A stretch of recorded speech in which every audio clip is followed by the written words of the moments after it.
Welcome back, you guys, to another episode of He Said, She Said. Primos edition. Today's topic will be on spooky Posada season. Yes. It's like how do you play like intro music? If you guys remember, we've been talking about a lot of Reddit, and I think you guys actually like Reddits. I want to keep talking about Reddit. No. And then I have this co-host against Reddits. Please help. Not that I'm against. No, we're gonna do a poll. I'm not against our Reddit stories. I just think that our podcast should be about a lot of different things, and we shouldn't be so focused on just one thing. Yeah, but we can do a Reddit episode every month.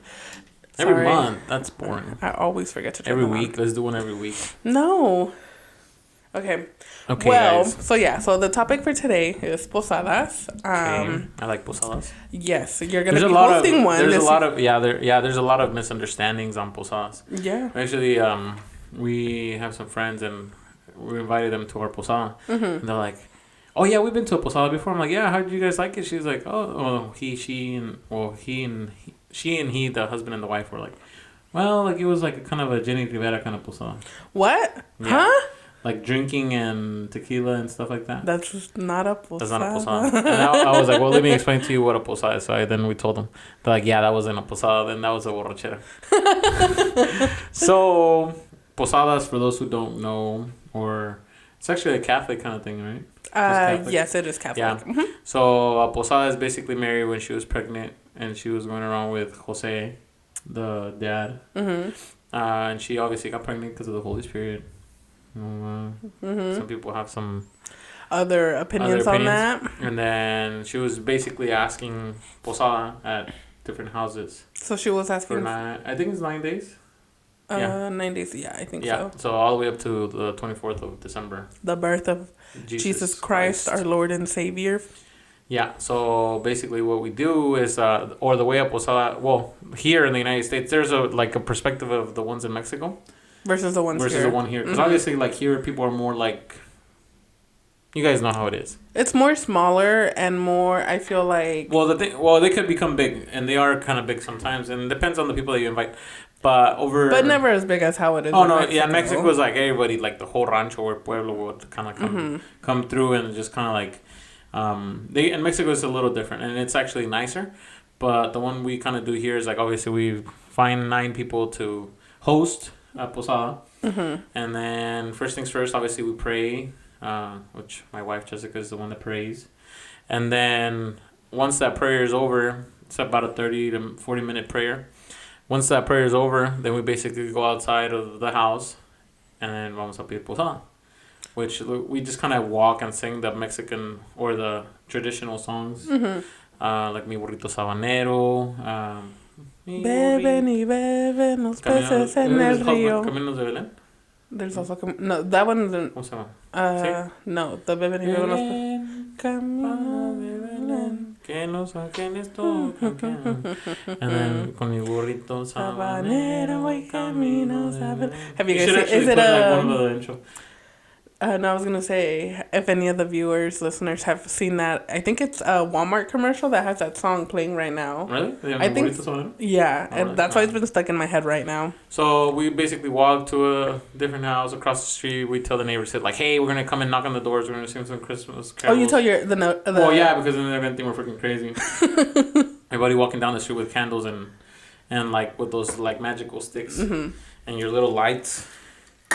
So, and then, and then we go and sing, and then that person didn't give us posada, and then we go to a different house, and same thing, we will sing to the other house, which you just kind of miscellaneous stand at somebody's driveway, and then you come back to where we started, which is that person te está dando posada, so they're giving us, nos están dejando entrar a su casa, and then we'll come in, and then obviously that's when everybody starts eating. And depends on who's hosting the posada, but sometimes they give like tacos, they'll give pozole, tamales. Did I say tacos already? I think you did. Tacos and tacos and it's basically whatever. That's kind of when it does turn into more. You could say more of a party style. Afterwards. After the prayer. Yeah, but it's After kind of the like prayer. you gotta understand, like people here in the United States, they obviously work during the day. So for them to even make it out to the prayer is like, oh yeah, like I'm gonna go to pray and then I have to come back home and cook. So then they give some people like would only do like chocolate y pan maybe, but then obviously like that's not really the case anymore. So then people sit down, they eat, and then the host will kind of give out, depends on the host, right?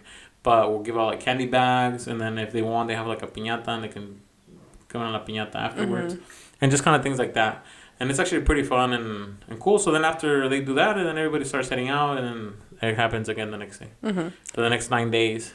Yep. So basically, it's just kind of following for those of you that aren't Catholic or just like don't really know about this. It's pretty much just like following the story of before Jesus was born, up to the day that Jesus is born, and how Mary and Joseph were going from house to house asking for shelter to basically be safe. And then is it Bethlehem? I think it's in Bethlehem, right? So we actually carry around Mary and Jose on a donkey while Mary is pregnant. So yeah, it's honestly it's a lot. It's really fun for it being something like, religious. I have always enjoyed Posadas. And then in Mexico they actually get much better because everybody in the whole village kind of comes together, and then it's like a big 300 person, maybe 400 person kind of thing. Like I think. And in Mexico, that's when we come back to it. They only give like hot chocolate and bread because it's so many people. No. Yeah, well, not anymore. I'm saying some depends on who does the posada. No, like the one I went last year, and it's not like that anymore. How is it? It's literally like because it's not a house anymore. So, when was the last time that you haven't been recently? To the ones in Mexico, like 20 years maybe. Okay, well, I mean, when we were younger, like a lot of my memories of the Posadas are definitely from when I was younger, but I went last year, and now like the way that they kind of have it set up basically, and I also saw because the person that's in charge of like having people register for where it's gonna be at, it's basically now like I don't want to say, I guess like neighborhood. Where we're from in Mexico, it's not big at all. Well, since there's like, I'm thinking it's like there's like multiple people that join one. Yeah, so it'll be like multiple families that will now join. So that's why, like last year, a lot of they do offer food now. It's not like a big meal how we probably do it here. They're just bowling. They probably have somebody in the USA. What? In the USA? I don't know what that is. USA. Oh, USA. Yeah. But like they do like tostadas, they offer you your champurrado. But see, you think about tostadas, and tostadas are not expensive. Well, yeah, no, yeah, exactly. So that's what I'm saying. Like, but it's more than just like hot chocolate. You want to start fighting right this early? Yes, it's more than just hot chocolate and bread. Like I know what you're saying. They do offer food. Yeah, we already had the discussion. We and Lili fight a lot. Yeah, we gotta stop. No, the viewers like us fighting. They don't like us fighting. We're toxic to each other. But I will say, like, Did you fix your tires? Don't go off topic. We are only... Her tires were riding on wires. We're only 9 minutes into this. I gotta go see the tires once I leave the studio. Well, in Mexico, like I said, I was there last year, so I got to experience them again. I have not been to the ones that we've done here with our family, unfortunately. Yeah. Well, the ones here are pretty chill. Well, to me, because obviously we're here, but last year we even had a goat. Like a real life goat? Yeah, a real life goat. So it was a Las Posadas, and they actually sing, like, they make an act, like, of the birth of Jesus kind of thing. And then there's, like, a devil. There's, like, some... like, I've seen videos of you guys all dressed up in the costumes. You keep interrupting me. Yeah, no, you know how it feels for me. So the Reyes Magos, and your dad was actually a rey, I think, at some point, like a couple years ago, like 2 years ago. Wasn't it my dad, your dad, and Kimburi, I think? Something like that, yeah. No, Kimburi, they have their own. Oh, I thought you were. And then, but yeah, and then there's like a narrator, like, like narrating the script, and it gets pretty chill. And then they had a goat, and they had him tied next to like some unas pacas. So there was like a canopy, right? This was in Wilton. There was a canopy, and then they actually had the pacas. So the goat kept eating the paca like throughout the night. Paca is hay for hay. And then he started eating the paca, and then he started eating his own string, where he was tied. Stop. Yeah. So they actually made birria on New Year's, and they found the string in his belly. Stop! You guys ate the goat that was an actor? He was just there. He was a little youngster. No, poor goat. Yeah, so, yep. We found the string in his belly. They found the string in his belly. That's crazy. Yeah, so, yeah, they get pretty chill. And the last one's actually pretty big, so... Yeah, the one that's always done on the 23rd, the last house. And it's supposed to be done on the 24th, but we scooped back one day because everybody has things to do on Christmas Eve, which if you don't know, Mexicans celebrate Christmas on the 24th, not on the 25th. On the 25th, it's like kind of chill, and maybe go to the leftovers, get some leftovers. If you're hungover from the 24th, recover. Yeah, and actually this year we're leaving to Mexico right after, so... right after Christmas, so it's like the last Posada, and then we're going to Christmas, and then the next day, that's the only day we have off. But we're probably gonna go shopping for our stuff, and then we go to Mexico. Yeah, so we leave on the 26th. Posadas are chill. They're so fun. I know, like, it's one of the things that I'm very nostalgic about when this time comes around, especially like thinking back to Mexico, Mexico. Like, I feel like, I mean, we've definitely, like, have touched base on this before, but at least, like, for me, during the Posadas, it was always so fun because it's, like, when we were younger, we wouldn't do Posadas here. Posadas are something that you guys recently started doing, no? No, they've been around. Like, there's another group of the families that actually had a really big group. But, like, us growing up, they wouldn't really do these when we were growing up. Oh, not here, no. It was just a Mexico kind of thing. Yeah. And it's one of the, like, traditions that, like, I'm glad it's being brought over here just because it's, like, you know, it's hard to keep traditions alive. Well, actually, my mom, I think, is the one that kind of restarted it because my wife obviously knows how to pray. So she's la rezandera, we call her rezandera. So she's the one that prays in every posada, and then it just kind of became like a small group, kind of like just a family. And then we're like, okay, like, let's do one here and then there. And then we started inviting people. And then people were like, hey, I want one next year. Like, hey, I want to do one next year. And see, that's a really beautiful thing that it's like, you guys are taking this tradition and, like, spreading it. And, like, it's like, because even if those people, like, let's say people that you invite, they don't come back and join for the following year, but they can start it with their own family. And it's like, it's a really good way to keep But most people don't really want to start it. Well, they do, but they'll host one. And see, like, when we first started, it's like, it was, like I said, it was just like family. And then over the years, it just started becoming like, okay, like, now we have to do 2 families in one posada because, like, now there's too many people wanting one. Like, this year we had that problem. Like, there was too many people wanting a posada and not enough people. And I was like, what if this person wanted one? I'm like, what? So you're going to take mine away? So I was like, no, ma'am. So maybe next year we'll do one like my mom and ourselves like together, so that way it's like more people bigger, and then more people can actually host. Yeah, I mean, because there is only 9 days. Yeah. So now if you have 10 people, then one has to kind of combine, has to share a posada. And my mom actually is doing it with 2 other people. Oh really? I didn't know. I think Karina and Mayela. Oh. So we're actually doing it by ourselves. But see, it's like I said, it's such a beautiful thing though, because like, I don't know, like, it's for one thing, like, you gotta pull out your Uggs because it's gonna be cold. I wear my Uggs, my it's like, it's hard to keep, like, especially like religious things. Sometimes it's harder to keep people like involved in religion. Yeah.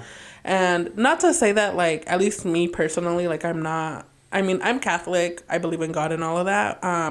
Do I go to church every Sunday? No, I don't. But it's really nice to see like these traditions, like they're still going. Like, I don't have to worry about, like, you know, like when I have my kids, like, oh, my kids aren't gonna know what posadas are like. They probably will know what a posada is like, but they're not gonna eat tamales. My kids are gonna eat tamales. They're not gonna eat tamales. Besides the point. You said you know how to make tamales, but I haven't seen you make any tamales. I'll get a posada next year and I'll make tamales. She's gonna make tamales de salchicha. I'm gonna make them for my fur babies, for my dogs. For the doggies? Yes. There's doggies over there somewhere. Went to probably bed. But going back to the Posadas, like, I'm really excited to be going to the ones that you guys are doing this year. We'll like, see you there. Yes, I will be there because I want to take a part of it, and I want to... You gotta fix your tires before because it's gonna start raining. Can you stop bringing up my tires? Your tires are bald. Anyways, just saying for a friend. I think about, what's it called? Like, I mean, I haven't experienced the Posadas here, but I'm excited to do it. But I feel like part of me is like nothing is gonna compare to Mexico's though. I probably won't. Cause it's like over there, it's like but I think you're thinking back when we were kids or young. Yeah, I do remember some Posadas. Like, actually, I might be lying. I think I was at a Posada like when I was 14, and it was like, oh yeah, like the younger kids take that time to like kind of like go after the girlfriends and kind of like chase kids around, and that's for you. That was the fun part. But then like the actual Posada, you probably weren't even at the prayer. I bet you. No, I was. I actually was. This is how it would go. Look, I can tell you real quick a recap. We would always get there after we would probably get there like the 15th, 16th is usually when we would leave to Mexico. So I would be able to go to a couple of them. And my day would go like this. I would wake up, go hang out with my cousins, talk to them, eat whatever, and then we hear la primera campana. The primera campana, the church bell. You better get your butt to church. It rings. Better start getting ready. It rings what, an hour before church starts? I think it's like an hour before, 30 minutes. So that's when I was like, okay, gotta go shower now. So I would go shower because I was like, church is about to start. That means the Posadas are gonna start soon. And I'd get myself ready, change into my clothes, look nice because my crush might be at the Posada too. You see, that's what I'm telling you. Like, you had a whole different perspective of Posada. But I still, like, we would go to church, and my mom would always make me sit like towards the front and stuff and like actually pay attention. So I would be saying the prayers, I would be over there, and then I would go out and find a boyfriend. Because then it was the prayers, and then they would pass out the little candles, and then that's when like the whole community like gathers together, and we're like walking around con la vela and cantando. Yeah, and see, that's the nicer part because you actually pray. I think, do you guys pray in la iglesia, no? Yeah. Yeah, después se van a la casa donde van a... And you know, what I realized later on was that, because it was always the kids were always up in the front, but that's how they wanted it because it's like, it's nice seeing like the kids, and you're right, some of us weren't there for the religious part of it. We were there because she was trying to see her crush. Yeah, not me. But it's like, it's nice because it's like, it's getting the kids involved in a way because like I said, for me, like, that's, like, a core memory. I think everybody in Mexico, even being a kid or a teenager or an adult, you would want to go. That was a thing. That's a thing people look forward to. It's, like I said, it's such a beautiful time. Yeah. And then we would be at the houses. And it's kind of like how Pelon said that they do it here. So we would go from house to house. But over there, because we live in a rancho, we literally would go from like one end of the rancho to the other end, and then we would like end up at the house that was going to and I was saying, like, I remember like my ones now that I actually think back, and there was one time that I was over there, and like the Posada kind of went down like this. Like, people were like, yeah, I didn't go to church, to be honest with you. I didn't go to church. You're over here judging me. No, but you went for the wrong reasons. I still went to church, and I didn't go for the wrong reasons. So then that day, I remember we went to, the Posadas that were there. I remember that it was in the Callejón de mi tía, like up there. So then after the Posada was over, like, people started, obviously, like, they'll finish whatever they're doing, they'll eat and break the piñata and then get the goodie bags, eat or whatever, right, and head out. Because that normally they head out. So we started seeing with the group of guys and some girls, and they just started drinking. And I think it might have been like a Saturday or a Friday probably. And then they just kept drinking. And we stayed up there till like, I don't even remember, like 3. So then they were like, man, it's getting like cold. You know, so then they actually started bringing out like tequila and stuff. Like, they started drinking. So then when we actually took the party to the other callejón, like, enfrente de la tienda mi tía Emma, you know, the callejón that goes back. Yes. So then we, like, literally people in Mexico like make fire, like bonfires anywhere, like, you just anywhere.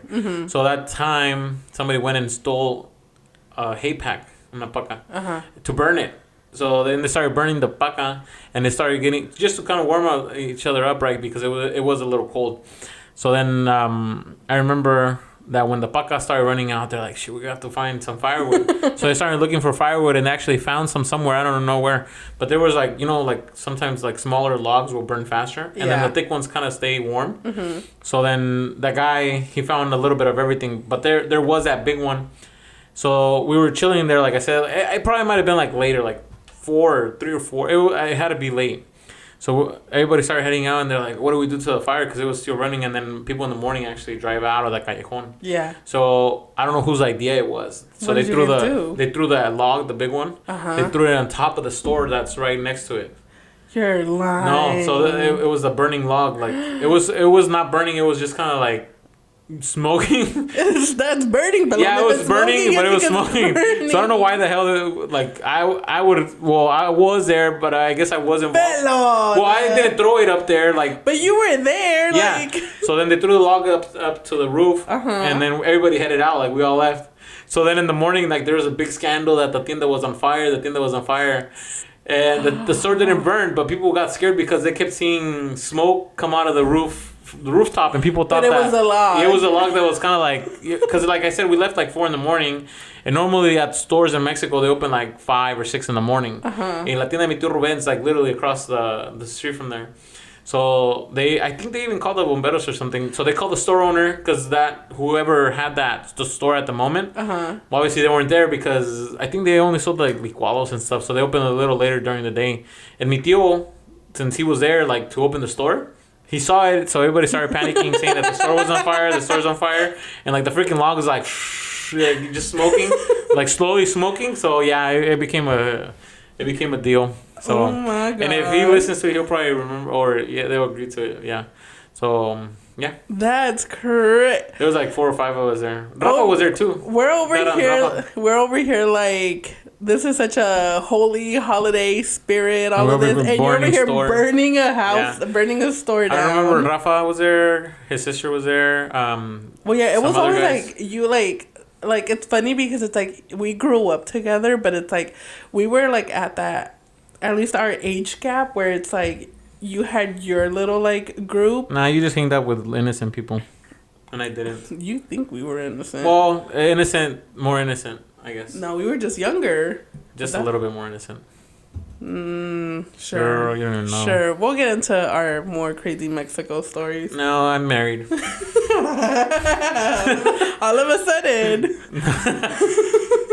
Yeah, so but yeah, they're pretty fun, and especially like not even just that, like, but any time of the year that you go, you can always have fun. Yeah. Depends. Like now, I think like the generation's a little bit more boring.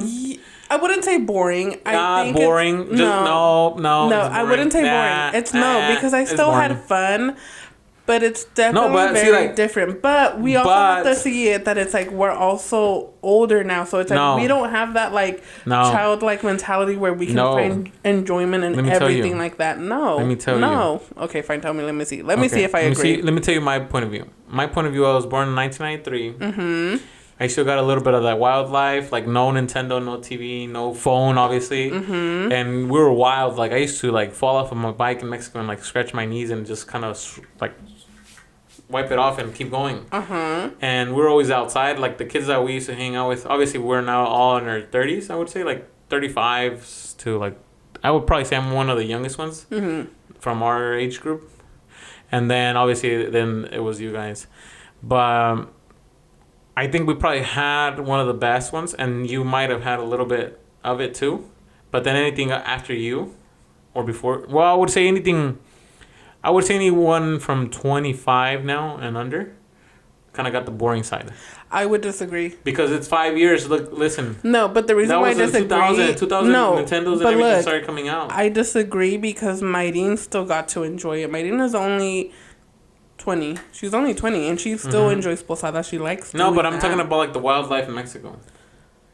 And even here, so yeah, but I'm talking about Posada. So now if you like go back to Mexico, like you see all these kids like with their phone and like even. Well, no, yeah. Overall in Mexico, yes, I can agree with you that it's different. I wouldn't say boring, but it's like how it's even like that here where well, I guess the younger fun kids, activities. If they tell me what you guys are doing, like I would be like, yeah, that's kind of boring. You know, like we used to do this. Yeah. So what are you guys doing? No, estamos jugando free fight. Like, like what? Like No, not we used even. to chill there and like check out girls or whatever. No, you guys would go to. Talking about posadas. You guys would go to like the Rubens, to the maquinitas. No, and see that was not mine. That was not me. Okay, that wasn't my generation. That was definitely. That was like Diego's generation there, and Memin. And yeah. Cause that and Martincito. Shout out Martincito, because Martincito was all about his maquinitas. Yeah, and I was not even into it. And I think people in my generation, they weren't into it either. Like we were not there mentally, or like it wasn't fun. That was like the hangout spot though, because it was always. Well, we would hang out in the front, or like anywhere was cool to hang out with. Like we're like the hangout spot for you guys, because I never hung around right there. My spot was always right there by my tienda store. Well, that's as far as I let you go, bud. Yeah, that was actually as far. It's like I still had and see, that's why I love the Posadas, because it's like. But see, like now that I think about it, it's like, okay, I'm 30. Mm-hmm. And it's like I did so much wild stuff that if I imagine Junior trying to do that, I would be like, dude, you're going to get hurt. You need to chill. But I think that's just you being an older brother and like seeing like because I'm the same way. Like if I think about it with like Alonso, like if I was Alonso's age. Well, just imagine Alonso going to La Altamira. No, yes. He tries going to San Rafael. To go on the motorcycles. Yeah, no, he tells me like about these things, and I'm just like, you're talking about a motorcycle. You get there pretty fast. Go there and back pretty fast. And we used to ride bicycles. Still, all of the above. All of the above is a big no for me. Exactly. But it's like, so that's what I'm saying. So now if I was to think about it, it's like, okay, is it okay for my 13-year-old son to go all the way to this other rancho? No, it ain't. Because that was me. Yeah, it's because we lived through it that we see the dangers of it, that we're just like, oh, like, you know, true. There's so many moments that I like look back to, not even just in Mexico, but I don't know what the hell I was doing over there at midnight. That I'm like, I should be dead right now. Like, nah.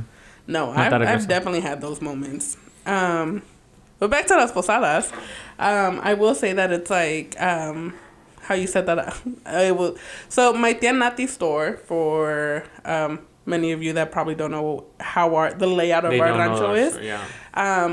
Make him imagine it. Okay, so think of a long strip road. It's a boulevard, like it's like a long strip. Yeah. Mexico houses on each side. Back then it was dirt, like rough, really rough. You could say pavement. What from beginning to end, you could probably walk it's in like about like. You think it's a mile? Yeah, it's really? about a mile. Okay, well, my tienda store was like. In the middle. I would say in the middle. Mm-hmm. In the middle. And where I stayed, my grandma's house, was maybe like a 5-minute walk. Probably. Like a 5-minute walk. So that was basically my leeway. That's as far as I could go. That really couldn't go anywhere else. Yeah, my parents were kind of strict. So that's why I love the Posadas, because my parents wouldn't go to the Posadas. And Lili would make out with guys. I would not. No, stop. Because my parents watch this and they're going to believe you, and that is not true. She would look for dark alleys. That is not true. Come on, Lili. No. Let's not sugarcoat this. I was there. No, I really never did. Why are you blushing? Because you're lying. Why are you laughing like that? If it was a lie. Because it's not true. Look, if it was true, I would own up to it. But the most exciting thing that I probably did was hold somebody's hand. But I never made out with anybody, not at the Posadas. Hello, I have a little bit of respect, okay? But I never did. Stop looking at me like that. I never did. Mom, Dad, si están mirando esto, I never did. But the reason why I love the Posadas was because it's, like I said, like, they go from, like, Lili, one end of the rancho to the end of the rancho. But that's not what I did. And I got to enjoy it because it's, like, it was, like, the one... Not the one time a year, but like it was the time of year where it's like they would like let me be a little bit more free and like yeah, go have fun with your cousins. I have another story about the Posadas. I'm sorry. Well, I was just gonna say it's like when I just got to have fun with my cousins, with Karina and Ana Karen, and we literally would be just like. So I remember this other occasion too, and I think this was in a different year. And now that I'm thinking back, I did go actually when I was younger. So there was an occasion that there was a posada up to like. By the campo, like, you know, by la como por donde vive Willie, and like, I don't know if you know them, like Erica's mom is kind of like on that side. Oh yeah, over there, by Los Olmos. Sí. Mm-hmm. Yeah. So on that side, so there was a posada over there, and then I remember one of my friends. Again, me and Pelon ran in different circles. He was like holding hands with this one girl, holding hands, in a dark alley. Stop. So then, obviously it was not you. So then, once the posada was over, everybody walked out. Obviously, left the posada as a group, and then we went over there to that same alley that we burned the log. We were over there just chilling, and then everybody kind of went or started disappearing, and that guy stayed with the girl, and that girl actually lived más para allá del cerro. So then I remember the next morning, I'm not gonna say any names, was like tripping out, like, oh, this guy like actually brought the girl home, and he was from over here, so he had to take that girl back. Who? I'm not gonna say any names because I want to. So yeah. So Okay. so actually, can you tell me up, off camera? I'll probably tell you off camera. Okay. So he ended up staying with that girl because they were trying to figure out how to take the girl back, but he couldn't because he took her home that night, and she had to stay there. I guess that's a thing in Mexico. Yeah, so in Mexico, basically we call it te robaste la novia. You stole your We should make a girlfriend. loteria with te robaste la novia. Basically, for those that don't know what that is, so it's just how people in Mexico basically got Hey, ya te la married. robaste. Yeah. So Can I say like bad words on there? what do you mean? No, like. Yeah, I think. Yeah. Yeah. No, I don't want to. Just say it. No. It's not bad. I don't think it's bad. They'll be like, "Ay, perrillo, te robaste la." No, I'm just kidding. No, but that's literally that was like at least where we're from. That was our version of like getting and married. it was like actually weird because sometimes people didn't even know them, like didn't know each other, and then they just messed around a couple of hours, and then bam, they accidentally took each other home. The parents caught them. And yeah, then, we would wake up and we'd be and they're like, "No, pa, la voy a "¿A que no regresar." sabes ¿Quién qué?" se robó a quién? Like, damn, like this Yeah. person was dating this other guy. And this would all go down during the posadas. Yeah, during the. That's crazy. This was a holy time. Look, my lights are flickering. It's a holy time for some of us. What? I said it's a holy time for some of yeah. us. Well, Again, I was over here with my little candle singing my song. Yeah, I used to walk around and like burn my hand with the candle. With so many stories of little kids that would like get too close to girls and like their hair would burn. Yeah. Like if you actually think about it, like we should not be giving these kids these candles with actual flames because that was a real hazard. But it's all part of the memory and the nostalgia, and it's one of the things that I'm so grateful to have. Yeah. Experience. So I think for today this is good to wrap up, and let's get into a Reddit story. We don't have any Reddit stories. Oh, for we today. don't. Bummer. We'll have an episode. We all have really just. Well, actually, guys, El 14 de Febrero is coming up. I have a really good one. You're skipping literally Christmas. You're Sorry, skipping guys. New Year's. Jessica actually diagnosed. You're skipping Martin Luther King. Stop. Jessica just diagnosed me with something today. You have ADHD. Yeah, that's what we she all said. know this. Oh shit. We have discussed I this. was not diagnosed that in school. Well, I can tell you right now, you got ADHD, my boy. What is A? Okay, tell me what ADHD. ADHD. So it's basically like you just can't stay concentrated on one thing. Oh, yeah. Your mind is just bouncing off from one thing to the other all the time. And that is the same issue with my businesses. Yeah. But yeah, I'm good. I'm like to wrap jumping it up. around like right now, and then I'll go somewhere else, and then bam, maybe we do this, maybe we do that, bam. Yep, that is literally you. But sorry guys, no, I do apologize. I am dyslexic and I have ADHD. ADHD, not HD. HD. HD is the TV vision. ADHD. But okay, well, I hope you guys understand enjoyed a little bit of the Posadas in the December season, and enjoy. And we'll be back with the regular programming of Reddit stories next week. Happy holidays. Happy holidays. Merry All right, Christmas. guys, so Happy New Year's. And I'll see you guys in January. Remember to like, comment, and subscribe. Why are you and hitting then, me? Did you guys see that? Don't forget Pelon's video for his Christmas tree. Oh, yeah. I have not put up a Christmas tree yet. I will not put up a Christmas tree. I went Home Depot shopping. To make it to the 50 likes. There was actually a, what do you call those? Like the, los monos, the walnut crackers? Or what are they called? Oh my god. Walnut cracker, right? Well, no. Like those army ones? No, yeah. They're walnut crackers. No, that is what they are, but they have a name. Oh my goodness, I'm blanking on it. Nutcrackers. That's what they're called. Yeah, nutcrackers. Something like that. So I've always wanted one. Like, I've dreamed of having a big one. Mm-hmm. And we found like a 6-footer at Home Depot. Uh-huh. And they were actually on sale. They were from $100 to like $80. They actually look really good quality for what it was. Mm-hmm. And they didn't let me buy it. Well, I'll probably go back and buy it on my own. I am not involved in that one. But all right, guys. So remember to like, comment, and subscribe, and then stop hitting me. You can't be hitting me. Go give. My hands are up here. Go give Pelon the like on his YouTube video. Please like it. Help a poor boy out. Help him get his tree. I'm desperate trying to get a new Christmas tree this year. All right, I think that is all for tonight. You know, actually, I should probably wait for the Christmas tree. Well, I'll probably go buy one on sale in January. Well, I guess we'll find out, guys. We'll find out. We'll keep you guys posted. All right, guys. Well, thanks again. All right. Sounds good. Bye. Have a good week. Bye-bye. Ho, ho, ho! Merry Christmas!